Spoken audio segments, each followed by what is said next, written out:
যেহেতু কারিগরি শিক্ষা নবম Savar technical school and college, এই কারিগরি শিক্ষার 4টা ট্রেড থাকে। Automobile and auto electronic basics, তারপর অ্যাপারেল ম্যানুফ্যাকচার, তারপর হচ্ছে সিভিল কনস্ট্রাকশন আর ওয়েল্ডিং। এই 4টা ট্রেড থাকে। তার ভিতরে একটা ট্রেড হচ্ছে অটোমোবাইল, যেটা আমি পড়াশোনা সেটা অটোমোবাইল, যেটা আমাদের এই ট্রেড। আর এটা যেহেতু এখন তালা মারা, এর পরিচালক একামুল স্যার, এর পরিচালক একামুল স্যার। আমরা অনেক স্যার আছে, তার মধ্যে আমরা এটা বন্ধ এখন দেখাতে পারছি না। তার মধ্যে দেখানো যেতে পারে যদি জামাত হয়তো জামাত খোলা। আমরা কিন্তু পুরো এটা এই রুমে আমরা ক্লাস করি এবং এখানে আমাদেরকে হাতে কলমে শিক্ষা দেওয়া হয়। এটা বিভিন্ন ধরনের মেশিন, যেমন অটোমোটিভ কার্যালয়ে যে সমস্ত মেশিন থাকা দরকার, সেই সমস্ত ইঞ্জিন এবং যন্ত্রপাতি আছে এখানে, এবং বিভিন্ন ধরনের হ্যান্ড টুলস, পাওয়ার টুলস সব কিছু এখানে আছে।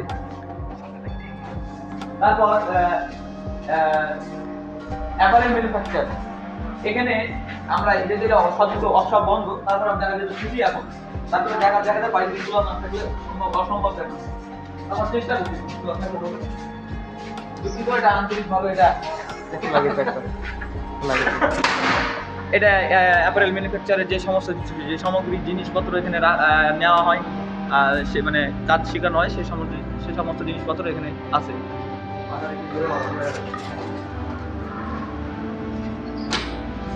তারপরে আমরা civil construction and safety workshop, এটাতে ওখানে রাখা হবে 103 রুম নম্বর। তারপর এখানে যেহেতু এখানে এদের ওয়ার্কশপের মধ্যে যে সমস্ত মানে জিনিসপত্র থাকা উচিত, যেমন ড্রিল মেশিন, রড কাটা মেশিন, এই সমস্ত মেশিন এদের এখানে আছে দেখতে পাচ্ছি। তারপর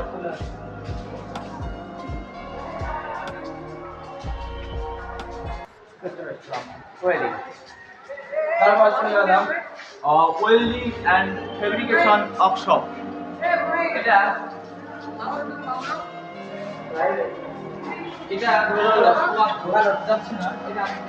দেখেন এখানে যেটা সমস্ত মানে ওয়েল্ডিং এর যে সমস্ত কাজ করা হয়, সেই সমস্ত জিনিসপত্র এবং তার হাতে কলমে শিক্ষা দেওয়ার জন্য আমাদের টিচাররা সবসময় এখানে পাঠদান ব্যবস্থা আছে, পাঠদান করে থাকেন আর কি।